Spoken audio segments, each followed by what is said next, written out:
পরাগায়নের মাত্র 15 দিন হয়েছে। 15 দিন পরেই দেখুন আমি লাউটা কেটে নিচ্ছি। মাত্র 15 দিন পর পরাগায়নের, দেখতেই পাচ্ছেন লাউটা কত বড় হয়েছে মাত্র 15 দিনে। এটা এখন খাওয়ার উপযুক্ত হয়ে গিয়েছে। এখন আরও কয়েকটা লাউ আছে, আপনাদের আমি দেখিয়ে দিচ্ছি। আরও কয়েকটা কাটবো, তবে আজকে না, আমি গাছ থেকে কেটে কেটে একটার পর একটা খাবো।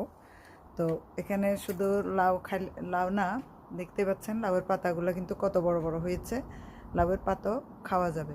এখন যেহেতু লাউ কেটে নিলাম, দেখতেই পাচ্ছেন আপনারা, লাউ যেহেতু কেটে নিলাম, তো সেহেতু এখন আবার চেষ্টা করতে হবে যে লাউয়ের